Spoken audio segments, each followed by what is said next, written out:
విద్యార్థుల సమస్యల పక్షాన వైఎస్ఆర్ కాంగ్రెస్ పార్టీ తమ పోరాటం కొనసాగిస్తుందని వైసీపీ జిల్లా ఇన్ఛార్జ్ చెవిరెడ్డి భాస్కర్ రెడ్డి అన్నారు. రాష్ట్రంలో పెండింగ్లో ఉన్న ఫీజు బకాయిలను ప్రభుత్వం చెల్లించాలని కోరుతూ యువత పోరు పేరుతో ఒంగోలు పట్టణంలో చేపట్టిన కార్యక్రమంలో ఆయన జిల్లా పార్టీ నేతలతో కలిసి పాల్గొన్నారు. కార్యక్రమంలో భాగంగా ముందుగా నెల్లూరు బస్టాండ్ నుంచి ప్రారంభమైన యువత పోరు ర్యాలీ చర్చి సెంటర్ మీదుగా కలెక్టర్ కార్యాలయం వరకు సాగింది. జిల్లా వ్యాప్తంగా తరలి వచ్చిన పార్టీ కార్యకర్తలు జెండాలను చేతబట్టి ప్రభుత్వానికి వ్యతిరేకంగా నినాదాలు చేస్తూ కార్యక్రమంలో పాల్గొన్నారు. వైసీపీ కార్యకర్తలను కలెక్టర్ కార్యాలయంలోని వెళ్లకుండా అడ్డుకున్న పోలీసులను సైతం నెట్టుకుంటూ లోపలికి చొరబడ్డారు. అనంతరం జిల్లా కలెక్టర్కు పార్టీ నేతలు వినతి పత్రం అందజేశారు. ఈ సందర్భంగా చెవిరెడ్డి భాస్కర్ రెడ్డి మాట్లాడుతూ పేద విద్యార్థులు ఉన్నత విద్యావంతులు కావాలనే సంకల్పంతో దివంగత ముఖ్యమంత్రి వైఎస్ రాజశేఖర రెడ్డి ఆనాడు ఫీజు రీఎంబర్స్మెంట్ పథకాన్ని తీసుకువచ్చారు. అదే కార్యక్రమాన్ని జగన్మోహన్ రెడ్డి కూడా కొనసాగించడం జరిగిందని తెలిపారు. తర్వాత రాష్ట్రంలో అధికారంలోకి వచ్చిన కూటమి ప్రభుత్వం విద్యా వ్యవస్థను నిర్వీర్యం చేసిందంటూ ఆరోపించారు. భవిష్యత్తులో విద్యార్థుల సమస్యల కోసం తమ పార్టీ పోరాటం కొనసాగిస్తుందని పేర్కొన్నారు. జిల్లా అధ్యక్షులు బుచ్చేపల్లి శివప్రసాద్ రెడ్డి మాట్లాడుతూ పేదల కోసం, బడుగు బలహీన వర్గాల కోసం వైసీపీ పోరాటం చేస్తుందన్నారు. పేద విద్యార్థులను ఇంజనీర్లుగా, వైద్యులుగా తీర్చిదిద్దడం కోసం రాజశేఖర రెడ్డి ఫీజు రీఎంబర్స్మెంట్ పథకాన్ని అమలు చేశారని తెలియజేశారు. చంద్రబాబు నాయుడుకు ప్రజలను మోసం చేయటం తప్ప ఏమీ తెలీదు అన్నారు. ఎర్రగుంటపాలెం శాసనసభ్యులు చంద్రశేఖర్ మాట్లాడుతూ విద్యా వ్యవస్థను కూటమి ప్రభుత్వం వీధికి వదిలేసిందని మండిపడ్డారు. తక్షణమే పెండింగ్లో ఉన్న ఫీజుల బకాయిలను ప్రభుత్వం చెల్లించాలి అంటూ డిమాండ్ చేశారు. ఈ కార్యక్రమంలో మాజీ మంత్రి ఆదిమూలం సురేష్, జెడ్పీ చైర్మన్ బుచ్చేపల్లి వెంకయ్యమ్మ, మాజీ శాసనసభ్యులు అన్నా రాంబాబు, కుందూరు నాగార్జున రెడ్డి, జంకే వెంకటరెడ్డి, ఆదెన్న, మాజీ పీడీసీసీ బ్యాంకు చైర్మన్లు మాదాసు వెంకయ్య, ప్రసాద్ రెడ్డి, వాణిజ్య విభాగం రాష్ట్ర అధ్యక్షులు కుప్పం ప్రసాద్, ఒంగోలు అసెంబ్లీ నియోజకవర్గ convener Chunduri Ravibabu, city president Kattar Shankar తదితరులు పాల్గొన్నారు.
మీరు వదిలేండి అన్న, మీరు వదిలేండి పర్లేదు. ఓకే,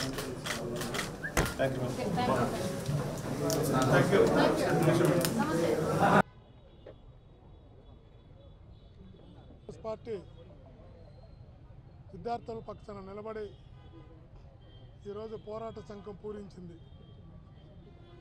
పేదింట్లో పుట్టిన ప్రతి ప్రతిభావంతుడు, పేదింట్లో పుట్టిన ప్రతి పిల్లవాడు ఉన్నత చదువులు చదవాలని, ఉన్నత శిఖరాలకు ఎదగాలని ఆనాడు రాజశేఖర రెడ్డి గారు ఫీజు రీఎంబర్స్మెంట్ తీసుకొచ్చి ఒక గొప్ప విద్యా విప్లవానికి శ్రీకారం చుట్టారు.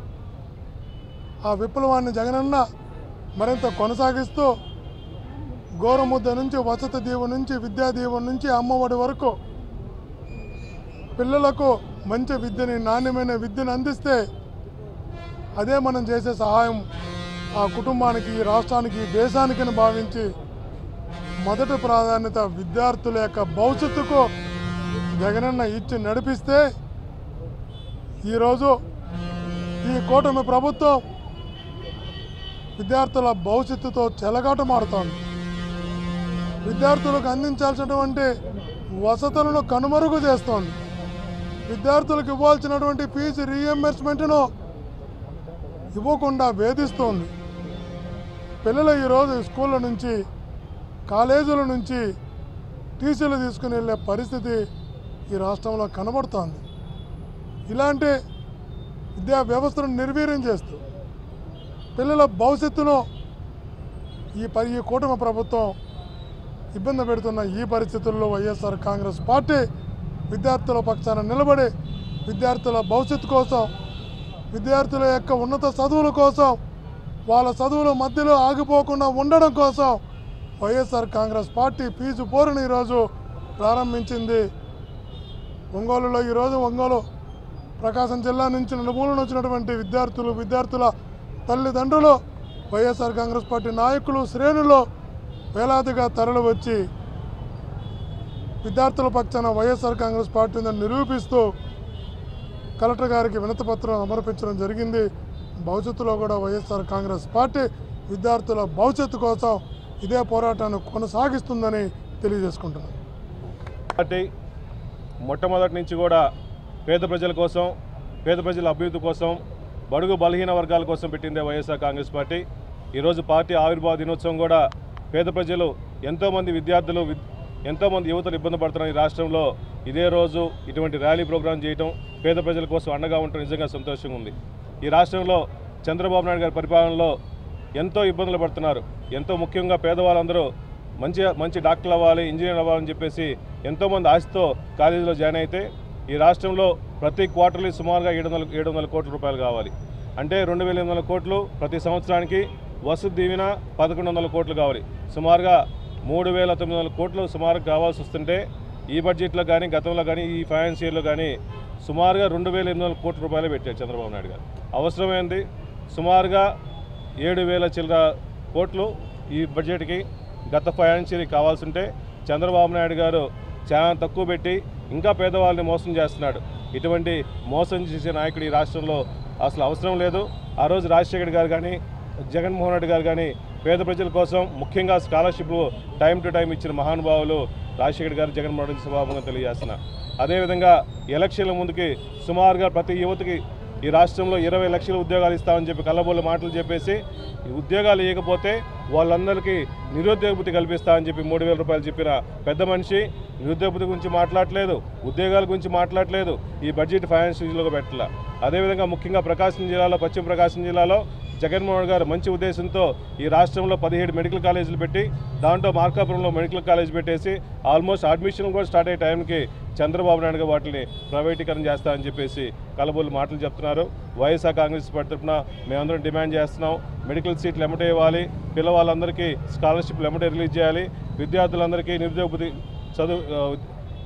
భృతి కూడా కల్పించాలని చెప్పి వైఎస్ఆర్ కాంగ్రెస్ పార్టీ తరఫున డిమాండ్ చేస్తున్నాం. చంద్రబాబు కూటమి ప్రభుత్వం విద్యా వ్యవస్థని వీధిలో వదిలేసి విదేశాల్లో నాయకులు తిరుగుతూ, విద్యాశాఖ మంత్రిగా ఉన్నటువంటి లోకేష్ గారు తన శాఖలో విద్యార్థుల భవిష్యత్తును సర్వనాశనం చేస్తూ రెడ్ బుక్ రాజ్యాంగం పేరుతోటి ఒక అరాచక పరిపాలనని సృష్టిస్తూ ఉంటే ఈ రాష్ట్రానికి వస్తున్నటువంటి కంపెనీలు కూడా పారిపోతున్నాయి. విద్యార్థులకు ఇవ్వాల్సినటువంటి 4600 కోట్ల రూపాయలు విడుదల చేయడానికి ఈ పెద్ద మనుషులకి, 3 నాయకులకి, ఈ రాష్ట్రంలో అనేక పార్టీలు కలగలిసి కూటమి కట్టి ప్రజలకి ఏదో చేస్తానని మోసం చేసి 4600 కోట్ల రూపాయలు బకాయిలు చెల్లించడానికి, ఫీజు రీఎంబర్స్ చేయడానికి చేతగాని దద్దమ్మ ప్రభుత్వం, అసమర్థ ప్రభుత్వాన్ని ఈ ప్రజలు ఏ విధంగా తిరగబడుతున్నారో, ఏ విధంగా అసహించుకుంటున్నారో ఇవాళ జరిగినటువంటి ఈ యువ పోరు, తరలి వచ్చినటువంటి అశేష జనాన్ని చూస్తేనే మనకు అర్థమవుతుంది. ఈ శాఖల్లో ఉన్నటువంటి మంత్రులు వారి శాఖను పట్టించుకోరు, విద్యార్థుల భవిష్యత్తును పట్టించుకోరు. నిరుద్యోగ భృతి ఇస్తానని చంద్రబాబు నాయుడు గారు కళ్ళబొల్లి కబుర్లు చెప్పి గతంలో ఏ విధంగా అయితే తను అధికారం అనుభవించినప్పుడు 2014 నుంచి 19 వరకు విద్యార్థుల్ని మోసం చేశారో, నిరుద్యోగులను మోసం చేశాడో అదే విధంగా మళ్ళీ కొనసాగుతూ ఉంది. అంటే ఇతని ఉద్దేశం ఏంటంటే మనం ప్రతిసారి ఇలాగే చేయొచ్చు, ఆశ పెట్టొచ్చు, మోసం చేయొచ్చు, దగా చేయొచ్చు, దోపిడీ చేయొచ్చు, అడ్డం వచ్చినటువంటి వ్యక్తుల మీద కేసులు పెట్టి జైల్లో వేయొచ్చు అనేటటువంటి విధంగా వారి యొక్క వ్యవహార సరళి కొనసాగుతూ ఉంది. ఒక్క వ్యవస్థ అంటే ఒక్క వ్యవస్థ, ఒక్క పని అంటే ఒక్క పని. ఈ 10 నెలల్లో చెయ్యలేనటువంటి దద్దమ్మ పరిపాలనని ఈ కూటమి పరిపాలన కొనసాగిస్తూ ఉంది. మొట్టమొదటిసారి ముఖ్యమంత్రిగా అడుగుపెట్టినటువంటి చంద్రబాబు నాయుడు గారు ఈ పశ్చిమ ప్రకాశం ప్రాంత జిల్లా కేంద్రాన్ని ఏర్పాటు చేస్తానని, మార్కాపురాన్ని ఏర్పాటు చేస్తానని మాట ఇచ్చాడు ఎలక్షన్స్ అప్పుడు. తను వచ్చినప్పుడు ఖచ్చితంగా జిల్లా కేంద్రంగా మార్కాపురాన్ని చేసి జిల్లాని ప్రకటించి అడుగు పెడతానన్నాడు. నిస్సిగ్గుగా, నిర్భయంగా, ఏ విధమైనటువంటి ఒక సిద్ధాంతాలు లేకుండా దాని గురించి మాట్లాడినటువంటి అక్కడ ఉన్నటువంటి పౌరురాల మీద నీకు ఓటు ఉందా, నువ్వు ఓటే వేయలేదు, నన్ను ప్రశ్నిస్తావని అడిగేటటువంటి నాయకుడిని మనం ఎప్పుడన్నా చూసామా? ఈ రాష్ట్రంలో ఉన్నటువంటి సంపద మొత్తం కొందరికే అందరికీ కాదు, వైఎస్ఆర్ కాంగ్రెస్ పార్టీ శ్రేణులకి ఏమీ చెయ్యొద్దని మాట్లాడుతున్నటువంటి నాయకుడు ఈ దేశంలో ఎవరన్నా ఉన్నారా? ఇంతగాని చేతగాని పరిపాలన, చావలేనటువంటి పరిపాలన, అసమర్థపు పరిపాలన ఇంకొక నాయకుడు ఎవ్వరూ చేయలేరు. వీళ్ళు కొనసాగడానికి అర్హతను కోల్పోయారు. ముఖ్యంగా విద్యార్థులకు ఇచ్చినటువంటి మాట, నిరుద్యోగ భృతి ₹1 కూడా కేటాయించలేదు అంటే ఇది ఎంత పెద్ద మోసం. ప్రతి ఒక్క నిరుద్యోగి దీన్ని గమనించాలి, నిలదీయాలి, కూటమి నేతల్ని అడ్డుకోవాలి. గ్రామాలలో అభివృద్ధికి శూన్యం, అభివృద్ధి జరగనటువంటి ఎమ్మెల్యేలని అడ్డుకోవాలి, నిలదీయాలి. మరి మాట ఇచ్చినటువంటి వ్యక్తి మోసం చేస్తే 420 కేసులు పెట్టాలి. దీనికి ప్రతి ఒక్కరికి ముందుకు రావాలని వారికి కూడా పిలిపిస్తూ, ఇకనైనా ఈ కూటమి ప్రభుత్వం ఈ దుర్మార్గాలు మాని ఇచ్చినటువంటి హామీల్ని నెరవేర్చాలని, ఈ కూటమి పరిపాలనని ఇదే విధంగా కానీ కొనసాగిస్తే విపరీతమైనటువంటి వ్యతిరేకత ప్రజల్లో ఆల్రెడీ ఉంది. ఇంకా పెద్ద ఎత్తున ప్రజల్ని కలుపుకొని వైఎస్ఆర్ కాంగ్రెస్ పార్టీ జగనన్న గారి నాయకత్వంలో, వైఎస్ఆర్ కాంగ్రెస్ పార్టీ ఆధ్వర్యంలో పెద్ద ఎత్తున ఉద్యమ కార్యక్రమాలు చేపడతాం. వెలుగొండ ప్రాజెక్టు మీద చంద్రబాబు నాయుడు గారు వెన్ను చూపించి ఈసారి అయితే పారిపోయాడు, కానీ ఇంకొకసారి ఆ విధంగా చేసే అవకాశం లేకుండా కూడా చేస్తాం. ఈ ప్రాంత ప్రజల యొక్క కళ వెలుగొండ ప్రాజెక్ట్. ఆ ప్రాజెక్టుని దగా చేస్తూ, మోసం చేస్తూ, రూపాయి కేటాయించకుండా ఇచ్చినటువంటి కేటాయింపులు కూడా కేవలం తెలుగుదేశం నాయకులకు మాత్రమే R&R ప్యాకేజ్ కోసం వాళ్ళు చేస్తున్నటువంటి ఏదైతే కార్యక్రమాలు ఉన్నారో వాటిని కూడా అడ్డుకుంటాం. వెలుగొండ కంప్లీట్ చేయాలి, విద్యార్థులకు ఇచ్చినటువంటి ఈ బకాయిల్ని మాటని నిలబెట్టుకోవాలి, నిరుద్యోగ భృతి ఇవ్వాలి. అలాగే పశ్చిమ ప్రకాశం ప్రాంత ప్రజల తాగునీటి సమస్యలు ₹1 కూడా కేటాయించాల బడ్జెట్లో. ఈ ₹1 కేటాయించకుండా ఇక్కడ గుక్కెడు నీళ్ల కోసం గొంతెండుతున్నటువంటి ప్రజల దాహాన్ని ఎలా తీరుస్తారని ఈ కూటమి ప్రభుత్వాన్ని కూడా ప్రశ్నిస్తూ, మెడికల్ కాలేజ్, ముఖ్యంగా మెడికల్ కాలేజ్ మార్కాపురం వారు సభ పెట్టిన కూతవేటు దూరంలో వచ్చినటువంటి వెంటనే కూటమి ప్రభుత్వం ఆ కాంట్రాక్టర్ని భయపెట్టి తరిమివేసింది. ఈ విధంగా విద్యార్థుల భవిష్యత్తుతోటి ఆటలాడుకుంటుంది. ఏ రాష్ట్రమైనా కానీ కేంద్రంలో ఉన్నటువంటి కేంద్ర ప్రభుత్వం ప్రతి రాష్ట్రానికి ప్రత్యేకంగా మెడికల్ సీట్లని కేటాయిస్తూ ఉంటే ఈ పెద్ద మనిషి మాత్రం మేము మెడికల్ కాలేజీలని నడపలేం, ప్రభుత్వంలో మాకు చేత కాదు, మేము దీన్ని ప్రైవేట్కి అప్పచెప్తాం ఈ వ్యవస్థని అని చెప్తున్నటువంటి దుర్మార్గ నీచమైనటువంటి ప్రభుత్వం ఈ రాష్ట్రంలో కొనసాగుతుంది. ఇది ఇమీడియట్గా ఈ రాష్ట్ర ప్రభుత్వం కూడా వారి విధానాన్ని మార్చుకోవాలి. ప్రజలకు ఇచ్చినటువంటి వాగ్దానాలను నెరవేర్చాలి. యువతకి ఇచ్చినటువంటి నిరుద్యోగ భృతి హామీని నెరవేర్చుకోవాలి.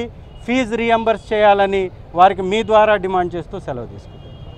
ఈరోజు వైఎస్ఆర్ కాంగ్రెస్ పార్టీ 15వ ఆవిర్భావ దినోత్సవం సందర్భంగా జనహృదయ నేత వైఎస్ఆర్ కాంగ్రెస్ పార్టీ రథసారథి శ్రీ వైఎస్ జగన్మోహన్ రెడ్డి గారి పిలుపు మేరకు ప్రకాశం జిల్లా వైఎస్ఆర్ కాంగ్రెస్ పార్టీ దర్శి శాసనసభ్యులు, జిల్లా అధ్యక్షులు సోదరులు బూచపల్లి శివప్రసాద్ రెడ్డి గారి నాయకత్వంలో, అట్లాగే పెద్దలు గౌరవనీయులు చెవిరెడ్డి భాస్కర్ రెడ్డి గారు, అమ్మ వెంకయ్యమ్మ గారు మరి సారథ్యంలో ఈరోజు పార్టీ ఇచ్చినటువంటి పిలుపు మేరకు యువత పోరు కార్యక్రమాన్ని ప్రధానంగా 3 డిమాండ్లతోటి, విద్యార్థులకు ఫీ రియంబర్స్మెంట్ వెంటనే చెల్లించడం, రెండవది యువతకు ఏదైతే వాళ్ళు చెప్పడం జరిగిందో 20 లక్షల ఉద్యోగాలు సృష్టిస్తాం, సంపద సృష్టిస్తాం. ఒక ముఖ్యమంత్రి ప్రమాణ స్వీకారం చేసిన వెంటనే ఒక సంతకం పెడితే ఆ సంతకానికి ఒక విలువ ఉంటుంది. గతంలో మనం చూసాం. దివంగత నేత రాజశేఖర రెడ్డి గారు మొదటి సంతకం పెడితే ఉచిత విద్యుత్ ఎట్లా అమలైందో, కానీ డిఎస్సి నిర్వహిస్తామని చెప్పి ఇంతవరకు 9 నెలలైనా కూడా ఊసే లేదు. కాబట్టి తక్షణమే సర్వీస్ కమిషన్ నోటిఫికేషన్స్ ఇవ్వాలి అని చెప్పి రెండవ డిమాండు. ప్రైవేటీకరణ, మెడికల్ కాలేజెస్ ప్రైవేటీకరణ వెంటనే రద్దు చేయాలి అనే 3 డిమాండ్లతోటి ఈరోజు ఒక విన్నపాన్ని కలెక్టర్ గారికి అందించే కార్యక్రమం ఈరోజు నిర్వహించుకోవడం జరిగింది. మరి విద్యార్థులు, నిరుద్యోగ యువత, తల్లిదండ్రులు పెద్ద ఎత్తున మరి ఈరోజు ఈ యొక్క కార్యక్రమాన్ని విజయవంతం చేశారు. మరి ధన్యవాదాలు తెలియజేసుకుంటూ ఒకటే సూచిగా ఈ యొక్క ప్రభుత్వాన్ని మేము ప్రశ్నిస్తూ ఉన్నాం. హామీలు ఇచ్చారు, అలవి కాని హామీలు ఇచ్చారు. 6 సూపర్ 6లు ఇచ్చారు. సూపర్ 6 తర్వాత అనేక దఫాలుగా ప్రజల దగ్గరికి ఓట్ల కోసం వెళ్ళినప్పుడు 143 పైచీలకు హామీలు ఇచ్చారు. ముఖ్యంగా విద్యాశాఖ మంత్రిగా తన యువగళం పాదయాత్రలో పదే చెప్పడం జరిగింది. రాసుకోండి, డేట్ నమోదు చేసుకోండి, టైం రాసుకోండి. ఇదిగో నేను చెప్తున్నాను, ఇదిగో క్యాలెండర్, ఉద్యోగ మరి క్యాలెండర్ రిలీజ్ చేస్తానన్నారు. జగన్మోహన్ రెడ్డి గారు ఇచ్చినట్టు అంతకన్నా ఎక్కువ ఇస్తాననే ఒక బడాయికి గొప్పలు పోతూ ఆ విద్యా క్యాలెండర్ని ఇస్తానని చెప్పి దాన్ని ఊసేయలేదు. 2 బడ్జెట్లు అయిపోయినాయి. జనవరి వచ్చింది, ఫిబ్రవరి వచ్చింది, మార్చి వచ్చింది. 5 సంవత్సరాలు ఎట్లా అయిపోతాయి, కానీ ఇంతవరకు దాని గురించి ఏమీ చేసే ఆలోచన వాళ్ళకి లేదనే విషయాన్ని కూడా నేను మనవి చేసుకుంటూ, ఖచ్చితంగా ఈరోజు వైఎస్ఆర్ కాంగ్రెస్ పార్టీ ఏవైతే 12 సర్వీస్ కమిషన్ నోటిఫికేషన్ ఇచ్చిందో కనీసం దానికోసమైనా ఈరోజు ఈ యువత ఎదురు చూస్తున్నటువంటి నేపథ్యంలో తక్షణమే వాటిని రిలీజ్ చేయండి. మీరు 20 లక్షల ఉద్యోగాలు ఎప్పుడు మరి ఏర్పాటు చేస్తారో, ఆ యొక్క సంపద ఎప్పుడు సృష్టిస్తారో తెలియదు, కానీ 2 బడ్జెట్లు అయిపోయినాయి. కాబట్టి కనీసం వారికి ప్రతి ఒక్క నిరుద్యోగ యువతకు 3,000 రూపాయలు చొప్పున ఈ యొక్క 2 బడ్జెట్లకు గాను 72,000 రూపాయలు ప్రతి ఒక్క నిరుద్యోగ యువతకు ఈ యొక్క కూటమి ప్రభుత్వం బకాయి పడిందని చెప్పి కూడా మేము డిమాండ్ చేస్తూ తక్షణమే అది చెల్లించాలని చెప్పి ఈరోజు వారు తీసుకుంటున్నటువంటి ఈ యొక్క విద్యా వ్యతిరేక నిర్ణయాల వలన సుమారు ప్రతి సంవత్సరం 2,500 మెడికల్ సీట్లు కోల్పోతా ఉన్నాం. పశ్చిమ ప్రకాశానికి నాణ్యమైన విద్య అందించాలని చెప్పి మెడికల్ కాలేజ్ పూర్తిగా అన్ని అంగులతో పూర్తయింది. స్టాఫ్ సమకూర్చడం జరిగింది. మెడికల్ కౌన్సిల్ ఆఫ్ ఇండియా కూడా అప్రూవ్ చేయడం జరిగింది. 24-25 విద్యా సంవత్సరానికి అడ్మిషన్లు చేయాలని చెప్పడం జరిగింది. కానీ వాళ్ళ అపధికులకు ఈరోజు ఈ యొక్క మెడికల్ కాలేజ్ అప్పచెప్పాలనే దుర్బుద్ధితోటి ఏమీ కాలేదని చెప్పి నిస్సిగ్గుగా మెడికల్ కౌన్సిల్కు ఉత్తరం రాయడం ఎంతవరకు సమంజసమని చెప్పి అడుగుతూ, ఖచ్చితంగా ఈరోజు వైఎస్ఆర్ కాంగ్రెస్ పార్టీ ఆయుర్వేద దినోత్సవం సందర్భంగా మళ్ళొక్కసారి ప్రజాసేవకు, ప్రజల సంక్షేమం కోసం ప్రజలు ఈరోజు వారికి ఈ రాష్ట్ర ప్రభుత్వం ఇచ్చినటువంటి హామీలు నెరవేర్చేంత వరకు పోరాటం చేస్తామని చెప్పి కూడా తెలియజేసుకుంటూ, ఈ ప్రభుత్వం మెడలు వంచైనా సరే వారు ఇచ్చినటువంటి హామీలు ఏవైతే ఉన్నాయో ప్రతి ఒక్క హామీ నెరవేర్చాలి. ఈ యొక్క ఫీ రియంబర్స్మెంట్ వలన మళ్ళా విద్యార్థులు తిరిగి పొలంబాట పట్టే పరిస్థితి వస్తూ ఉంది. అవమానంతో తలదించుకునే పరిస్థితి వస్తూ ఉంది. తల్లిదండ్రులు మరి దిక్కుతోచక మళ్ళా వాళ్ళ ఆస్తులు తెగ నమ్ముకొని వాళ్ళ చదువు చెప్పే పరిస్థితి వస్తూ ఉంది. కేవలం దివంగత నేత ప్రీతమ నాయకుడు రాజశేఖర రెడ్డి గారి ఆలోచన మేరకు ఫీ రియంబర్స్మెంట్ వచ్చింది కాబట్టి దాన్ని తుంగలో తొక్కాలి. జగన్మోహన్ రెడ్డి గారి ఆలోచన మేరకు ఇది విద్యా దీవెన, వసతి దీవెన అని చెప్పి సంస్కరణలు తీసుకొచ్చారు. దాన్ని పూర్తిగా మరి పాతాళంలోకి తొక్కేసి అట్లయినా ఈ యొక్క రాష్ట్ర ప్రజల మనసుల్లోంచి, మన ఆలోచనలోంచి జగన్మోహన్ రెడ్డిని శాశ్వతంగా తీసేయాలని ఒక ఆలోచన చేస్తూ ఉన్నారు. ఒకటే మేము విన్నపం చేస్తున్నాం, ఈరోజు ప్రజలు ఇచ్చినటువంటి యొక్క తీర్పును గౌరవిస్తూ ఈరోజు మీరు మాకు అవకాశాలు మరి చట్టసభలో ఇచ్చినా ఇవ్వకపోయినా, ప్రతిపక్ష హోదా మాకు ఇవ్వకపోయినా మా గళం చెప్పుతూనే ఉంటాం. ఈ యొక్క గొంతుగా ఏదైతే ఉందో ఈ యొక్క ప్రజాక్షేత్రంలో ప్రజలకు వినిపిస్తాం. మీరు 40% మరి ప్రజా మద్దతు ఉన్నటువంటి పార్టీని గుర్తించక మరి చట్టసభల్లో అవకాశం కల్పించట్లేదు. కానీ ప్రజాక్షేత్రంలో ఎవరు అవసరం లేదు. ఇలాంటి పాదయాత్రలు, ఇలాంటి మరి నిరసనలు ఏవైనా కూడా ప్రభుత్వాన్ని నిలదీసే మరి కార్యక్రమాలన్నీ కూడా ప్రజల పక్షాన నిలబడి పోరాటం చేస్తాం. తుదికంటా కూడా ఈ యొక్క ప్రభుత్వం యొక్క మెడల్ వంచైనా కూడా వారు ఇచ్చిన హామీలు మరి నెరవేర్చే వరకు పోరాటం చేస్తాం. లేకపోతే రాబోయే రోజుల్లో ప్రజలే వీరికి బుద్ధి చెప్తారని చెప్పి కూడా మనం చేసుకుంటాం. యువత, విద్యార్థి పోరుకి మీరందరూ చూశారు. ఈ రాష్ట్రంలో చంద్రబాబు నాయుడు మొన్న అసెంబ్లీలో చెప్తా ఉన్నాడు 6.5 లక్షల కోట్లు పెట్టుబడులు వచ్చినాయని, 4 లక్షల ఉద్యోగాలు ఇప్పటికే ఇచ్చానని చెప్తా ఉన్నాడు. పచ్చి బూటకం.